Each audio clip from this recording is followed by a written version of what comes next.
Good morning. Thank you all for joining us today. My name is Lindsay Gable, Senior Vice President of Strategy and Growth at Artemis Ward. Artemis Ward is a global creative agency based in Washington, D.C., and also here in Denver. And we do award-winning strategy, brand, digital strategy work for companies including Nike, Microsoft, and National Geographic. Really excited to be here today with our panelists to talk a little bit about both sort of engaging your audiences, and want to make sure, especially because we have a smaller crew, that everybody has a chance to ask questions. So we'll save some time at the end for any burning questions. I'll be your moderator today for our session called Your Audiences Are Out There, and there may be more of them than you think. I think the question is, yes, there probably are. And I think essentially what we really want to do is give you all some sort of omni-channel strategies for how to continue to engage and grow and reach your audience. So hopefully you'll walk away with a few practical tips for how to do that today. So I will go ahead and introduce our panelists. Start with Chris Mayer, Creative Director for Artemis Ward, a seasoned creative director, writer, and filmmaker. Chris brings 20 years of experience across advertising, branding, storytelling, and journalism. Over the years, he's played a leadership role in projects for global brands, including SRAM, Nike, Wilson Sporting Goods, Under Armour, Uber, Microsoft, Sony, and many more.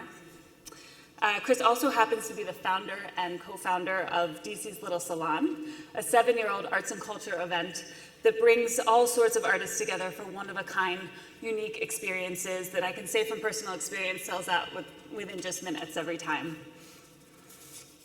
Dragana Pajovic from SRAM, Director of Global Sales Strategy, one of the world's leading bicycle component manufacturers. Dragana leads an awesome team of SRAMmies dedicated to writer experience, digital marketing, and SEO. Her focus has been on establishing insights-driven culture into the company and driving a customer-centric approach to how SRAM connects with riders across their journey. Prior to joining the outdoor industry, Dragana received an MBA from the University of Chicago School of Business. She came to SRAM from McKinsey & Company, and she advised companies there on B2B and B2C consulting in customer-first growth strategy and digital transformations. Dragana is a triathlete and an avid lover of the outdoors. Thanks for being here. And finally, Katie Harrell in the middle, digital products and platform specialist. Katie has over 20 years of experience in the outdoor industry for brands including Runner's World and Bicycling.com. After getting her master's at Lehigh, she moved to Boulder, where she joined the backpacker team at Active Interest Media. And for the last 13 years, she's worked with AIM in various capacities until just recently was vice president in digital product and platform strategy, overseeing content distribution, SEO, digital advertising, and CMS operations.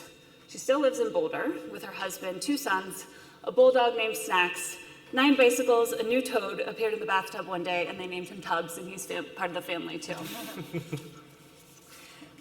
So want to kick off today, I suppose, with the obvious. The last couple years have been just head spinning for all of us, and brands and companies have really been forced to evaluate their business strategies to make sure they're reaching customers in ways that are meaningful and engaging.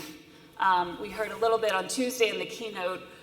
There's a conversation about how now all companies are experience companies, and so no longer is it just about selling your product, but you have to create a brand that people see themselves in and people can really connect with, and you have to create these exceptional experiences. So that's part of what we want to focus on today, and we're going to want to start with you a little bit in terms of talk a little bit about SRAM. I know most of the audience are familiar with SRAM, but what are some of the challenges and even opportunities over the last couple years in reaching your audiences, both on the B2B and on the B2C side? Sure thing. Great to be here. Thanks for having me. So SRAM, as you mentioned, is a global manufacturer of bicycle components. We make pretty much everything that goes on a bike or on a frame, except for the saddle and the frame itself. We sell to OEMs, so frame manufacturers, as well as to aftermarket. So aftermarket meaning for upgrades and maintenance, where we rely a lot on bike shops, retailers, as well as distributors who get it through the channels, and also selectively through direct-to-consumer sales. We have a lot of brands. It's not only SRAM, there's RockShox, SIP, Quark, time recently with pedals, and as you can imagine, that means a lot of complexity in terms of the audiences that we reach. Some are very heavy on the mountain bike side audiences, some are more heavy on road, and sometimes we overlap across all of them, for example, in gravel segments. So pretty quickly, segmentation of our audiences becomes really important. And in terms of challenges and opportunities, I would say that it's been really fun to see how, for a company that's very mission-driven and passion-oriented, passion for people and for our product innovation, now we're starting to supplement it for a passion with the end user. So understanding that end user audience, and we're learning that it's no longer a nice to have, it's becoming a must have to actually understand those end users, who they are, where they are, what their journeys look like, and how we reach them better. So it's definitely challenging, but also fun as we go through that process and which tactics and channels we use, and happy to get into some of that as we go. Great, yeah, I know, as you mentioned, having those sub-brands and sort of how those brands interact with different audiences. Look forward to hearing more about that. Katie, I want to pose a question to you too, although I'd kind of like to hear about those towed tubs, but I think we'll wait for that. Tell me a little bit more about, as a product specialist, sort of what you see consumers in the outdoor retail industry demanding these days, and maybe how that's different from 5 years ago. Yeah, so I don't think that the product has changed that much over the last 5 years, with the exception of a lot more stand-up paddleboards going out the door. Definitely quality is still so paramount because safety is still so paramount, especially on road bikes and climbing gear and all of that. So that hasn't changed, but certainly, during the pandemic, we saw engagement on the outdoors just climb and soar, and so there's been a much bigger market for all of those products, and the way people are buying those products has certainly changed. Amazon, of course, but any online retailer. So just the reviews and sort of the peer reviews are so important. I know even myself in the industry, I still read on Amazon or Backcountry like what other people are saying about the gear, especially about how sizing and whatnot fits. And then I think people are becoming really interested in more green packaging, obviously more green gear. And I love seeing like gear rentals coming up. I love the partnership between HipCamp and REI. I think that's just helps so much reaching a bigger audience with equity, and getting people out in the outdoors is, such a priority, and that's a great partnership for that.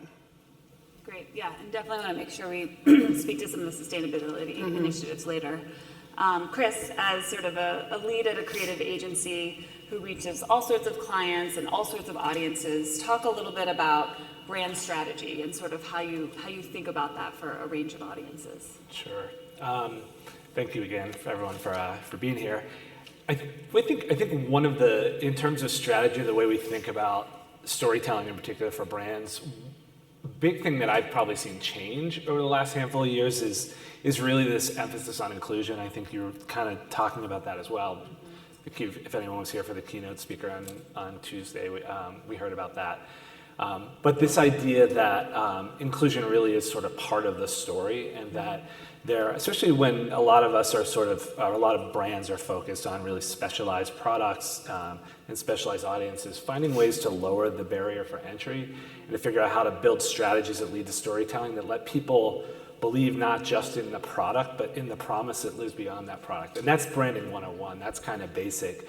But this idea of inclusion has been really important in thinking about how we can kind of use not just inspiration to tell stories, but really try to use brand storytelling as an invitation to bring people in. And I think one of the things that has changed over the last couple years, I would say, or at least has sort of ramped up, is we've just seen a lot of brands spending a lot more time and a lot more energy in a really effective way in not just telling stories, but really inviting the audiences in to tell that brand story for them. And obviously the tools that we have at our disposal, the digital tools, the social tools, are advancing rapidly.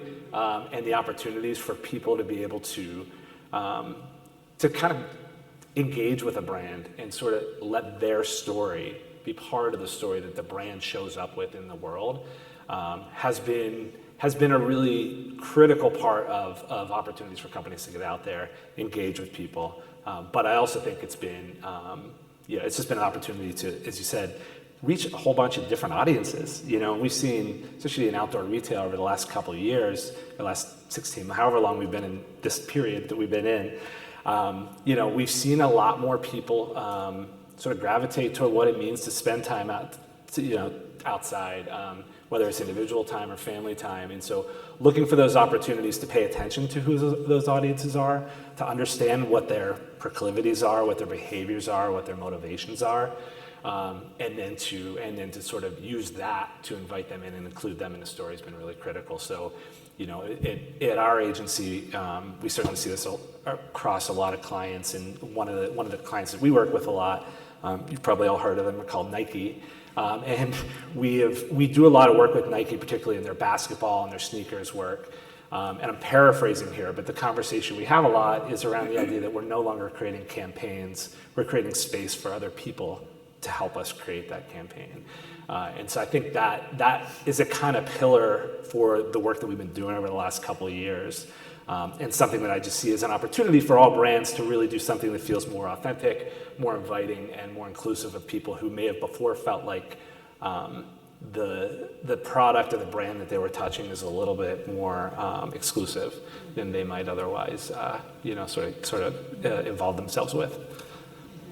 Yeah, I think related to sort of the inclusivity piece, because we've all had to go very digital, because brick and mortar and IRL experiences haven't really been an option, or at least they've dramatically transformed in the last 20 months or so.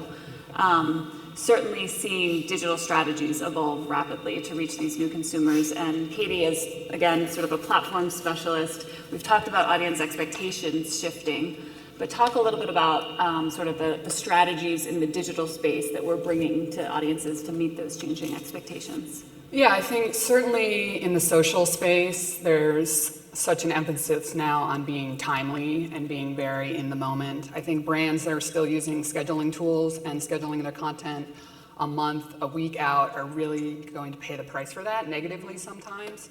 You have to be also in the thick of it, unfortunately, for better or worse, engaging with your audience right there in social. And honestly, I think that's the easiest way to engage with your audience, because they're really telling you exactly what they want. They're not mincing words, especially on the Backpacker Facebook page. That was always a very tough audience. I think the other way is brands have to be sort of read the room as well. I think, taking down the paywall when necessary is actually really important, especially in a civic duty like pandemic and other things. The New York Times has put all of this content in front of the paywall about COVID, which is honestly, I'm sure, their biggest moneymaker, their biggest traffic driver. And then, at AIM, which is Active Interest Media, is a large sort of enthusiast publisher, it was for a long time. We had a very interesting online education arm for a long time, and during the pandemic, we took down the fees for that, or we reduced fees. We had a lot of cooking classes, writing classes, and really we just sort of wiped the paywall on that as well. And so that was a goodwill effort for people at home, but it was also, a lead generation. We still required email so that you could get in, and we then could send people follow-ups, and they were really in our network then. But we also, acknowledged the point in time. Great. Dragana, I'll pose the same question to you. How has SRAM sort of reimagined its digital ecosystem during this time to make sure it's both creating brand loyalists and also just selling products to kind of everyday people? Sure. Yeah, you said the right words. It's loyalists, and then new audiences. And I mentioned it, audience, thinking about the end user has become a really big focus for us. So starting with the research, pretty much. Practically speaking, that means actually understanding the different segments out there, mapping them out and seeing what are the different personas that exist. How do we define them? And we've kind of bucket them into 3 buckets. It's the audiences that are core to us, what we used to call it the performer personas. It's the performer who rides a lot, who has a whole lot of bicycles and is really tech savvy, so understands the product and knows how to work on it. To new audiences that we're reaching, such as the emerging enthusiast persona, which is very different and just, exploded in terms of the numbers too. Those are the folks who may not write as much, but are really enthusiastic about the actual writing experience, much more so than the product itself. They rely much more on the local bike shop. They rely on their spouse or their buddy to get them into the sport and then help them as they ride, as they maintain.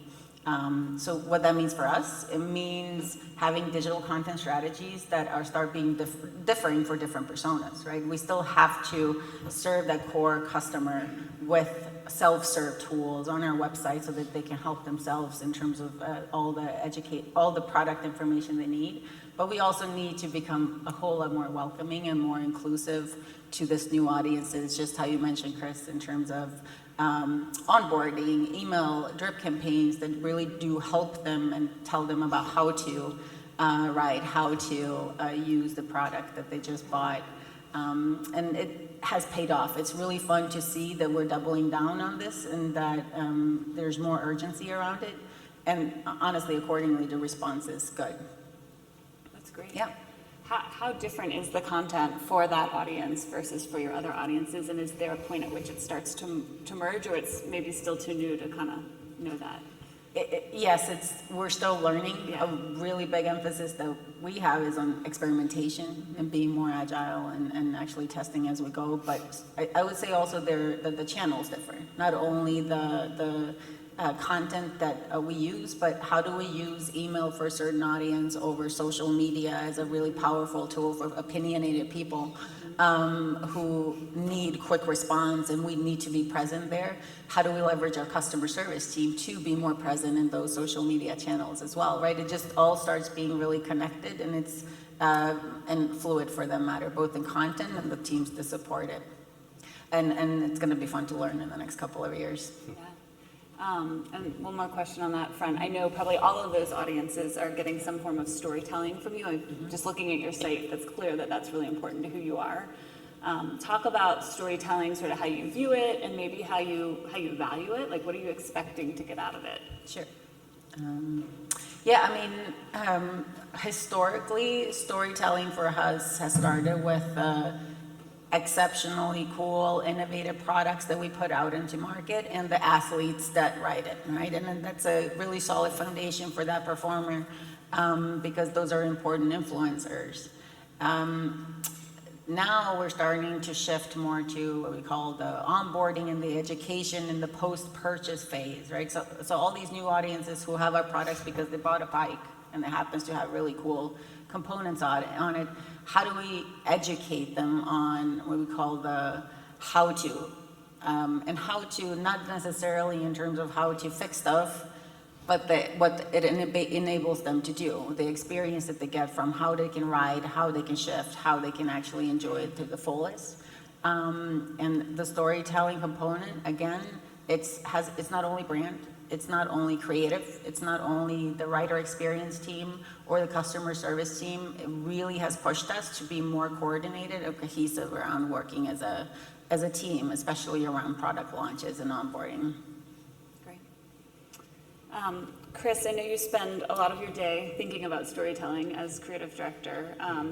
And we also know that the outdoor industry is very focused on values and purpose, and sort of that empathetic ethos is really core to sort of what the outdoor industry is about, especially lately with social and environmental concerns coming even more into play.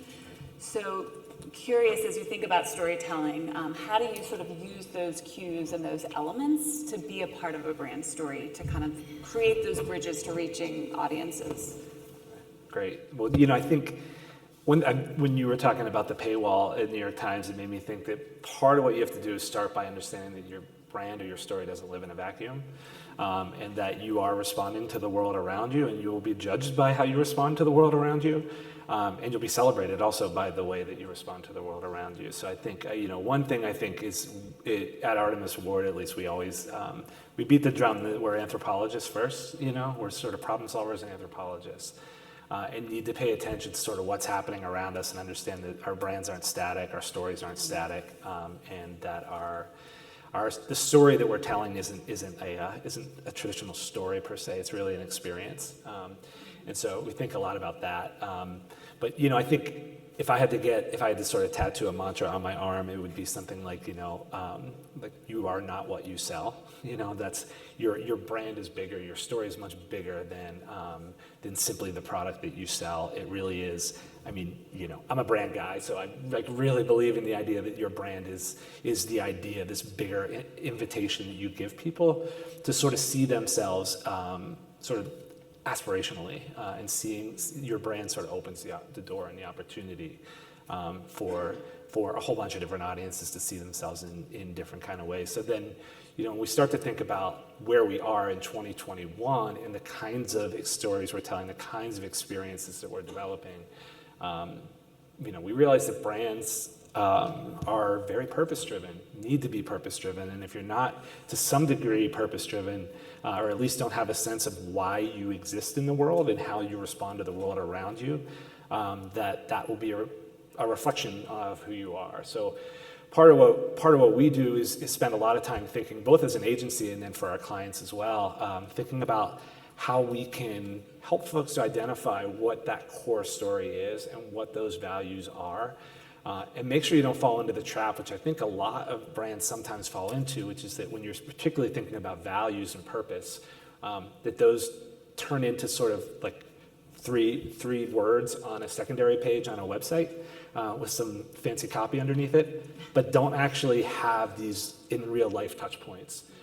Where you can sort of see those values living in real life, and we've all probably heard that mantra, show, don't tell, and you can speak till you're blue in the face, but part of the way I think that we have the opportunity to really tell stories that will resonate is to make sure that we're sort of living those values, showing those values, and trusting our audience to interpret for themselves as well, not just what we're telling them, but sort of how we're acting, and to be able to sort of see how brands, companies, products are sort of situating themselves in the wild, and so I think just sort of across the spectrum, there's so many opportunities to do this, including, which we're kind of getting at here, is that we can tell stories about products and we can tell stories about athletes, but we can also tell stories about the people who are inspired by those athletes and the people who use those products. And so I think UGC, user-generated content, becomes so critical to think about how we can sort of engage with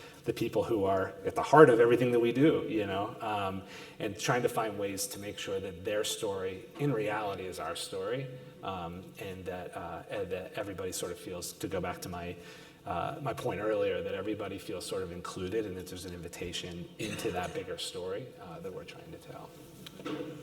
That reminds me, we do work for Nike, but this was not our work. Just this morning, I was reviewing the industry pubs, and there's a new ad out from Nike that's all about the employees that are in the retail stores, and sort of that they're athletes too, and that they're experts, and it's all putting them at the front of the story to sort of make them the audience to sell the purpose and the brand, which I thought was kind of neat. That is interesting. Are there other examples to share just about, working with clients around brand and purpose? Can you share a specific sort of storytelling example of that we've done? Sure. Well, I mean, one that you just made me think of is a couple years ago. We were working with Uber, and I'm sorry, I laughed because I just thought the person who contacted us was the brand anthropologist. So I felt like we had a resonance, since we call ourselves anthropologists. But Uber is a brand anthropologist who got in touch with us. And recognized that they were telling stories from on high, or they were doing a lot of their brand messaging from on high, and needed to be able to your point about the employees at Nike, needed to be able to tell a story through the eyes of the drivers. I'm sure any of us who've used rideshare, it's like, when you get a great driver, it's pretty awesome. It's a pretty cool experience to have a local tour guide, someone with a really amazing life experience, all that kind of stuff. So we worked with Uber to pioneer a print product that told the stories of the cities that Uber drivers lived in through the eyes of the driver itself. And the people who told the stories were all artists and writers on the ground in that story. So we were able to help in Washington, D.C., where I live. We were able to help identify, graphic designers and writers and photographers and illustrators to ride around with drivers and tell the story from their perspective, and create a pretty stunning print magazine that then sort of went out into the wild and carried that message forward. And maybe one more example is Microsoft is a client that we do a lot of work with. And at Microsoft, they have, I'm not sure how familiar everybody is with their sustainability commitments, but they're pretty awesome. And it's a story that they project outward, but to some degree haven't always figured out how to tell the 150,000 people who work at Microsoft, have them kind of understand the story from the inside out. And obviously we know the most important ambassadors you have are the people who are part of your community and part of your team. So we worked with them to really kind of understand how sustainability is not, like I said, simply sort of words on a website or in an annual report, but really is sort of fundamental to the fabric of who they are and how they see themselves in the world.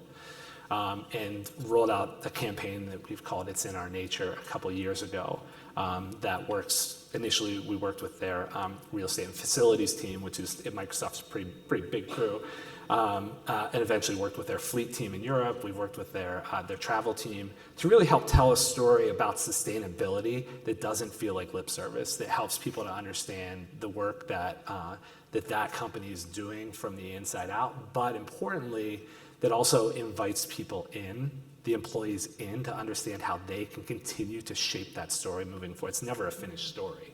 I think that's one of the important things that we have to offer folks, is that as we're sort of living our values, there's always more to live, and as we continue to reach new audiences and do that work, they can help us to really define what that path forward looks like. That's really great internal crowdsourcing. Yeah, right. Yeah, absolutely. Absolutely. I mean, your employees can be one of your most sort of important tools to reaching others and sort of spreading your brand ethos. So, yeah. Katie, love to hear from you on this perspective too, just how purpose, specifically in the outdoor space, how important purpose is to a modern day brand. Yeah, I think that's a great word, and really any enthusiast brand, purpose is what is driving everyone who buys a product, who works at the brand. Backpacker and backpackers are so passionate about the outdoor, like that is their sanctuary. Runners are so passionate about running, and they'll do anything to protect it. Backpacker definitely had to walk a fine line sometimes when things like the national parks were shut down or funding was being in jeopardy. They had to tell those stories, and they had to tell how it was impacting the outdoors, but of course they didn't want to wade in, as much the political fights as were happening. So it's always been a fine line, but taking a stance and really advocating for the outdoors and access has always been super important and just has driven that brand forever. Dragana, curious for you, sort of in the last several years, as we've sort of gone through the 2020 social reckoning, the pandemic, of course, sort of sustainability commitments that have happened, across many companies. How have you seen that become sort of more visible for some brands and maybe more relevant to you, specific to SRAM? Sort of how have they engaged around some of those initiatives? Sure. Yeah. I mean, there's no question about it. The customers and athletes in our case have become a whole lot more vocal in the last few years, and that's good. It's really good and really important. And any brand that's exposed to that feels more urgency, which is also very good.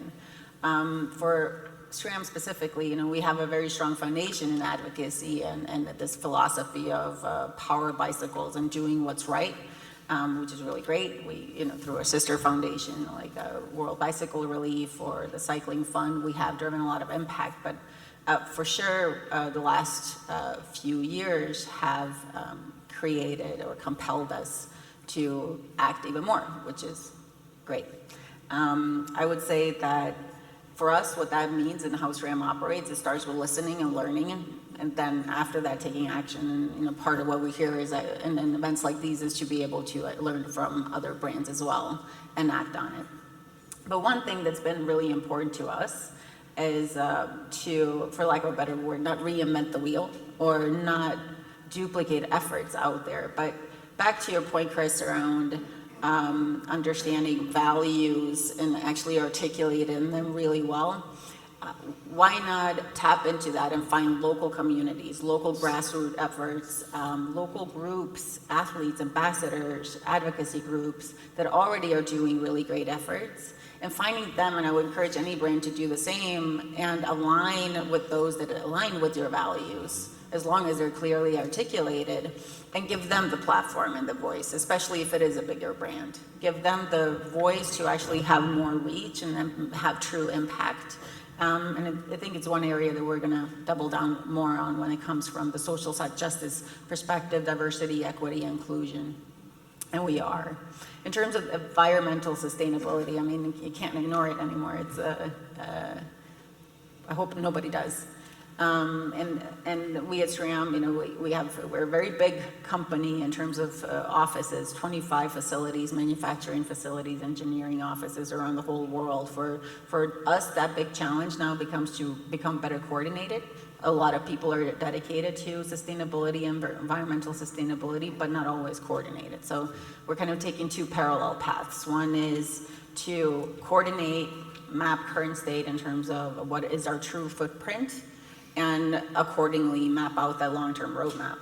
But then in parallel, think about quick wins, right? There's a lot that we can do already in terms of looking at solar power options as we build and expand new facilities. How do we put environmental sustainability as a core pillar? And then the obvious stuff when you're any B2B/B2C, so to speak, consumer company, the packaging, the biodegradable materials that you use, it's just something that one can go after. It's low-hanging fruit to go after right away.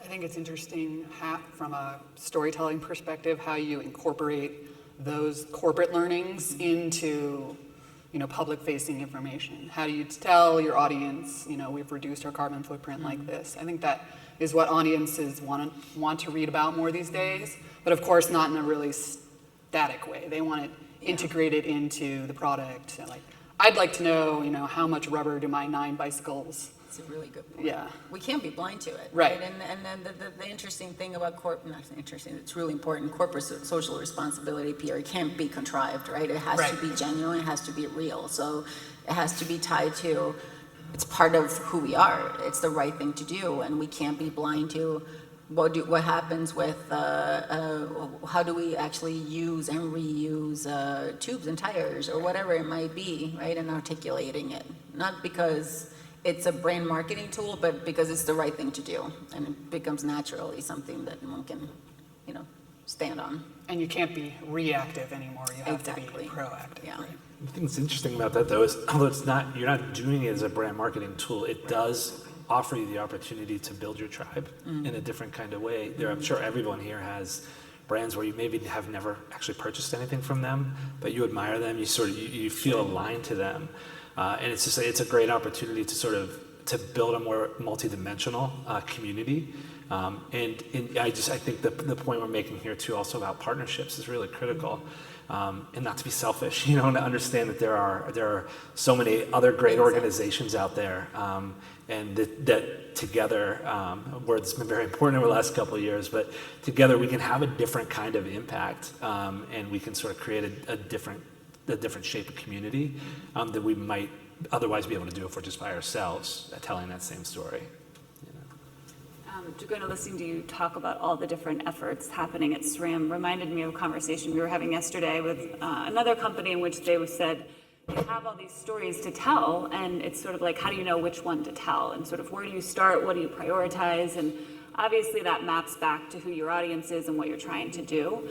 But I think maybe to take this for a minute out of the like hocus pocus sort of squishy space that we've been talking in, Chris, talk a little more tactically about as you develop sort of a brand strategy, what does that look like for clients to sort of lay that foundation? How do you make that sort of more practical? Well, I think, a really good, to sort of take a couple pieces of what you just asked, a really important thing to remember is that brand storytelling and brand creative, when it works well, it always has a really strong strategic foundation underneath it, you know? So I think that's a big part of it is, it isn't hocus pocus, and it's often not accidental that you're able to sort of arrive in the right way with the right messaging in the right place for the right people. it starts with strategy. So I think, to get a little tactical about how we do that, is really making sure that we take that really big step back, and ask the hard questions of the team, the people who are representatives of the brand, to really articulate a core story and understand that core story is not static. And so it's not the kind of thing that 15 years ago, you get a bunch of people in a room and they craft a story and you live and die by that manifesto for a decade or two. You're constantly changing and trying to think about what that core story is. And I found it really, found that really interesting. That's my dramatic, in case you were falling asleep. I found it's really interesting when you get people who are very passionate about what they do and very committed to their company and their brand, but you get a handful of people in the room and they tell a different story about who they are or why they arrived in the room. So sort of making sure you're talking to the stakeholders, having real conversations, and forcing people, all of us being good partners, whether we're working internally with our colleagues, or in our case often working with clients, is making sure we're asking the hard questions and doing that hard work to always kind of get to that kind of fundamental story that operates as a sort of North Star. And so once you have that what we call sort of narrative platform that you can kind of work from, then you can start thinking about how you're going to segment the pieces of that story out in a really strategic way, so that you're not only showing up the first time you speak to that story, but understanding that most of the communications that we're having with our audiences or prospective audiences are ongoing engagement, right? And it's sort of understanding not only how we show up, but also how we respond.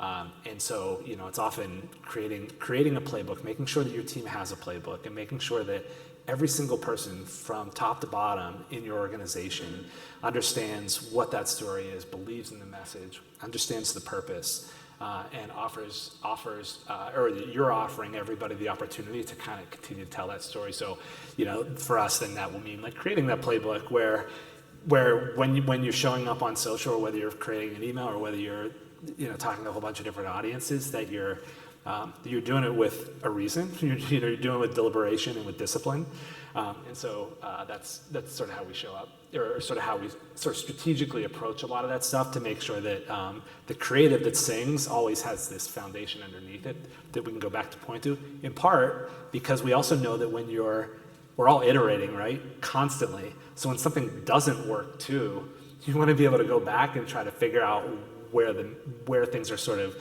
veering off path and course correcting. So that's the work we do. And how often do you reevaluate a brand story? And sort of, if somebody's launching a campaign, how do you make sure that fits in to the brand story? I think one thing, just to sort of lead you there a little bit, is that I think we find a lot of times there's just some like brand health maintenance that needs to happen over time as societal pieces change or new audiences become a priority. Sort of what are the moments when you need to reevaluate the brand story, and sort of how often do you need to keep it fresh and re-engaged? It's a good question. I mean, pardon me, story is a kind of squishy word too, right? So what exactly does that mean? But really, it's when you go back to the strategy that builds to that story, or builds to your brand personality, or builds to your brand campaigns. I mean, I think we do that on almost, I would say, for a lot of folks we work with, on an almost quarterly basis, we at least go back and just poke around, take a peek, and make sure that what we're saying is representative of what's happening in the world around us. But I'm certainly everyone's going to have a slightly different cadence. I think that the big takeaway is that it's so important to do that brand strategic work, and to make sure that you don't see it as a sort of static or one-time thing, but it's something that the entire team is involved in, sort of helping you to shape and move forward. Yeah, I think, if I can jump in, once you have that playbook, though, you have to give the stakeholders at the brand or at your company the autonomy also to message that in a really timely manner. So I think if social media managers have to go through 8 steps up the food chain, like that moment is lost. Such a good point. Yeah, and the best brands, on Twitter are in real time, clapping back where needed. And it's dicey sometimes, but the best ones, you can tell, those were written in 4 minutes or Right. 30 seconds. It's such a great point. Yeah. Timeliness and authenticity And are so voice. critical. and also just engagement itself. Exactly. Right? It's not, and not, remember like 10 years ago, like, you gotta be on social media. Like, Right. Of course, that's not what you need to do anymore. It really is about how you have actually engage in a real-time, authentic conversation with the people who want to engage with you as well. We see that a lot. I mean, it's interesting. You ask somebody in the Colorado Springs area, mountain bike heavy area, what does SRAM mean to you? They'll say, oh, that means rock shocks, which is another one of our brands. They don't even associate it with the brand umbrella, so to speak. So if, to your point, how do you create the overall story, but become really agile for the specific brand managers? And it's not easy, right? But it's really powerful to have a brand team dedicated to each brand to actually tell that story to their specific audiences. And yeah, you're right. If you're not timely, or if you try to be too administrative about it, it's lost. Yeah. Perfect is the enemy of the good, right? Like constantly when you're trying to. Yeah, you can't be perfect on social. No. It'll bite you. That's right. I want to make sure we have about 15 minutes left if people want to ask questions. So one more question for each panelist before we go there. What do you think sort of outdoor retail audiences expect moving forward, sort of knowing these shifts and sort of the precedent that's been set that we've been talking about? Like, what's next? What do audiences expect? I'll start with you, Joanna. Sure. I mean, I sat in on the MPD data-heavy consumer insights or trends in the outdoor industry session yesterday, and our research points to a very similar thing, right? New audiences are exactly that. They're new audiences. And I'll just conceptualize that a little bit. So for SRAM, up until 18 to 24 months ago, our growth strategy focused on how do we grow the pie, as in, put in English, how do we get more people riding bicycles so that the tide rises all ships, so to speak. And then the pandemic happened and then went out the window. Like a 3 to 5 year strategy went out the window because we don't have to do that. It's not good use of my time or money because the pandemic did that for us. The pie is now bigger, right?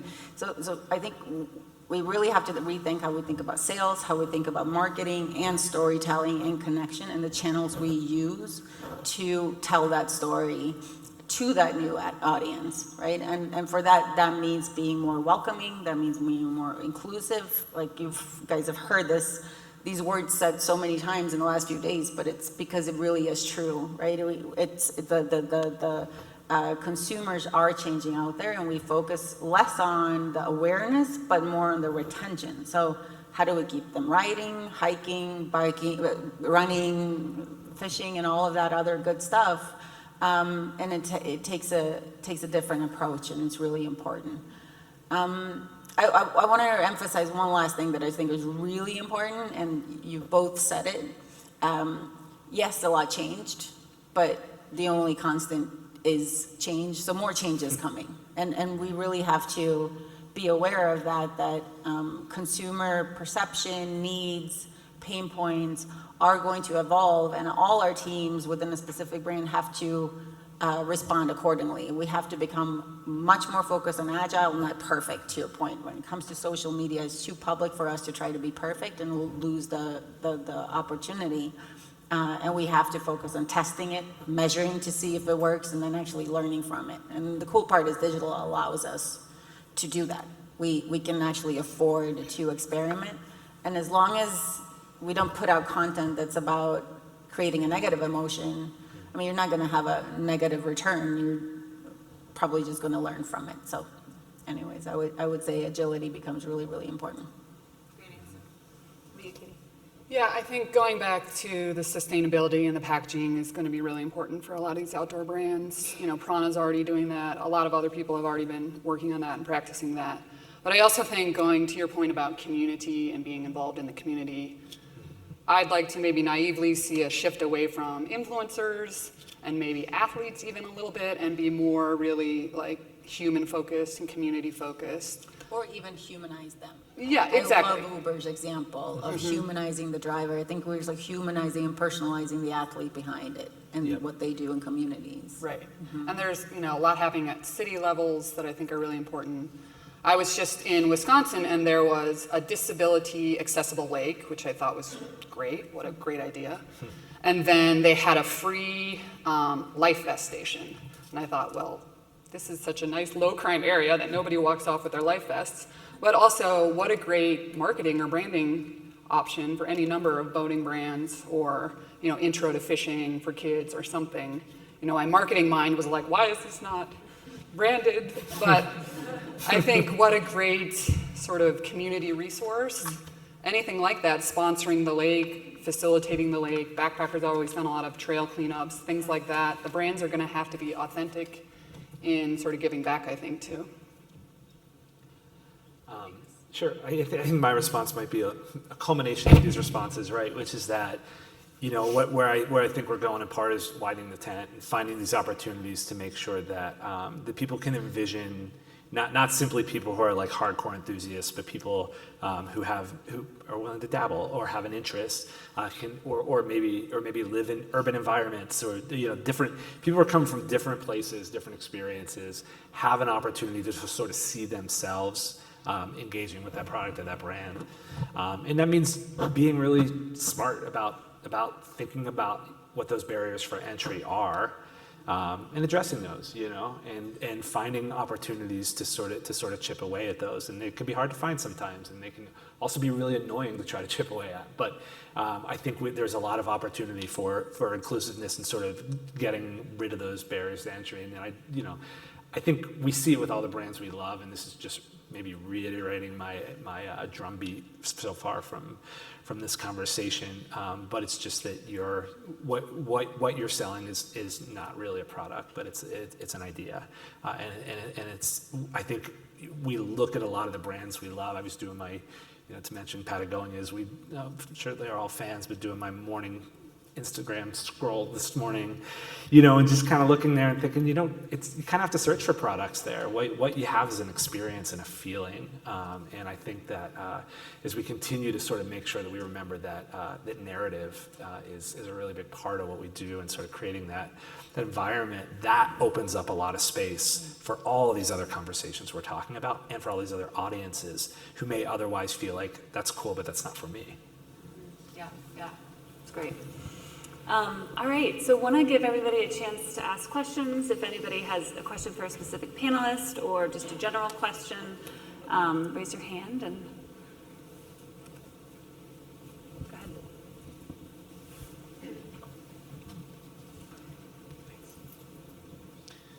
ahead. Thanks for the talk this morning. I love and resonate with so much of what you're saying, in particular kind of speaking to the gestalt of what it means to have a value proposition, that it's not the products or the service or whatever, but it's all of it, and it's really, more than the sum of its parts.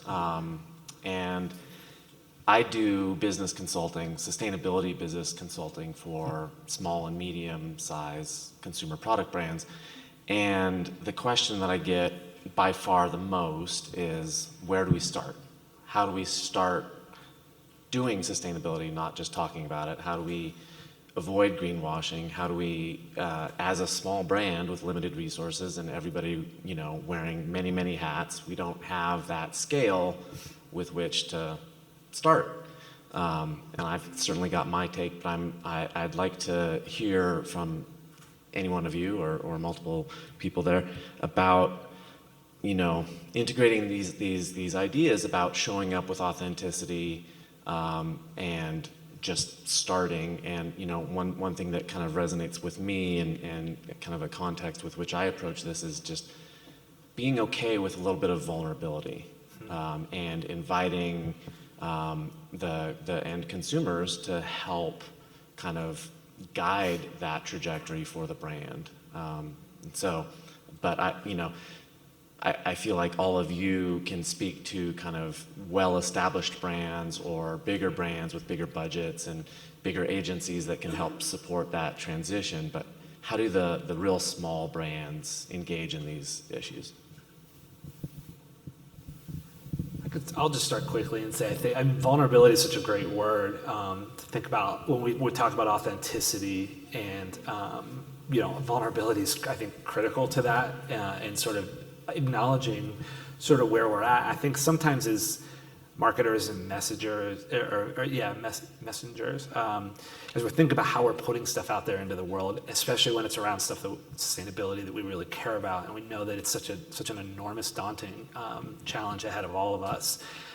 It can sometimes feel like you should wait until you have something to celebrate before you start telling that story, instead of recognizing that that where you're starting from is actually a great spot, and that there are a lot of opportunities in the process of getting to that celebration moment that allow you to both tell a good story, but also just to sort of show who you are and sort of wear your values as a badge that resonates with other people.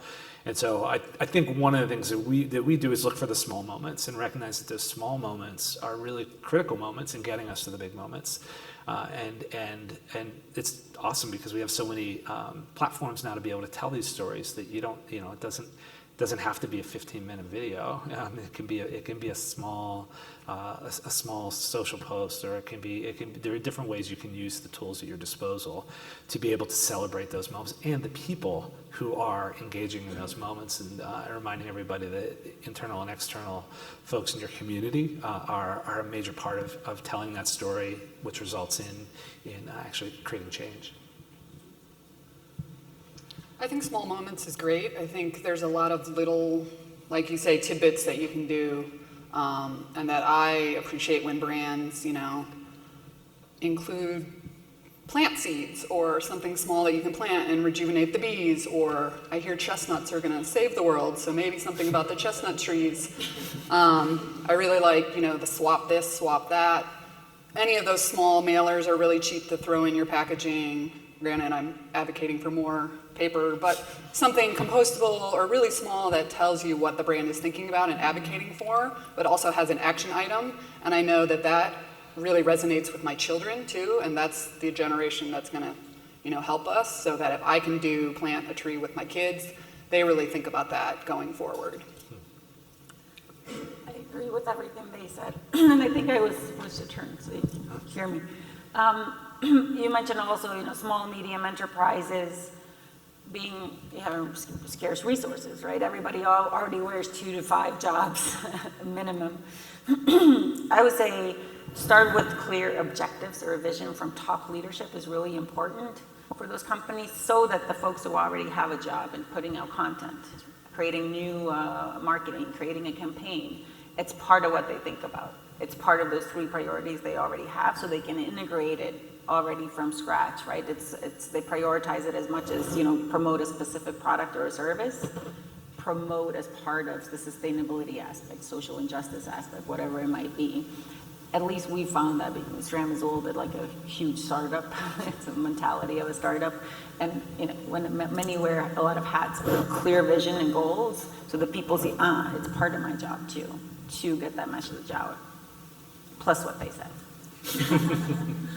I think actually something you said, Chris, earlier, show, don't tell, is a really good mantra to apply to it too, instead of talking about the initiative, sort of show your employees actively involved and engaged in the cleanup or whatever it is that you're sort of doing to give back. And I think as an agency, Artemis Ward, we sort of obsess over this, in which we often end up not even posting about the things that we do in the sustainability space, because we don't want to do it just to get the credit for it. We want to do it because it's who we are and sort of innate to us. So there is that fine line of how much do you talk about it versus just you are it, and so then that exudes itself as well too.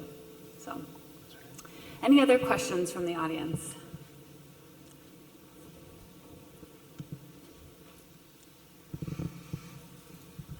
Hello, my name's Holly. I'm from Nevada, and I have a question about brand responsibility, about educating new users about use of land. I am a mountain biker, and I've seen trails get hammered with the new users, just widening, people just altering trails. What responsibility does brands have to educate the new users about how to use them? Good question. It's a great one. You take that? Me? It feels like it's heading your way. I love that question. Yeah, I mean, it's as important to empower them to actually have a fun and good time and a safe time as it is to actually have a safe environment for everybody. And I would say that brands do have a really big responsibility to communicate that. We do that through the storytelling component of how to. How to is not about the product, it's about how you ride. enabling them to find safe places to ride, but also how to actually go about it. I would say there are a lot of brands who do it even better. Live bicycles are a really great example of doubling down on content and enabling new riders to know how to ride and upkeep their bikes too. It's short answer is yes, we have to do more, period. I think it's even better in the aspects where you can actually find the folks who influence them to tell that story too. We do that with, for example, humanizing the athlete, getting them to speak the basic language and actually connecting with their audiences and new audiences as much as People for Bikes and other organizations that play a really, really important role. Can't do it alone. Yeah. Yeah, you raised your hand. Hi, my name is Chris. I work at SRAM. Oh, okay. Yes, not for you, Dragan. But for us as outdoor people, we're going through this ourselves, and we did mention, using employees as storytellers. But the evolution of the salesperson in the outdoor industry has loosely been independent. And so it's based on dollars, it's based on sales. Can you speak to how maybe that has evolved or changed or needs to for the sake of like the storytelling and reaching out to community and new riders? Sure, I can start at least and just say, I think what's really interesting is over the course of my career, at least I mean, this is a really basic thing, but what I've seen is that oftentimes the brand team and the sales team don't really talk to each other, which is a bizarre thing to think about, but the people who are most out there on the ground talking to people aren't necessarily clued in a really kind of organic way to sort of not only what the story is, but I think what's important is understanding the anatomy of that story and sort of the process that led to get to what we're trying to say, so that people understand from the inside out why we arrived there, what we decided not to include, why we're emphasizing what we're emphasizing. And so I think, from a tactical standpoint, I think that means investing in that and making sure that there are opportunities for face-to-face interactions, for those sort of quarterly meetings where those teams come together and they're on the same page, but then also making sure that the sales teams who are out there who are responsible for the bottom line, and to some degree, are armed with the right tools, right, and armed with the opportunity to be able to meet audiences in the way that audiences want to be met. And so, by that I mean, I feel like I've done this in a whole bunch of different ways long ago, but like 5 years ago, it feels like really long ago.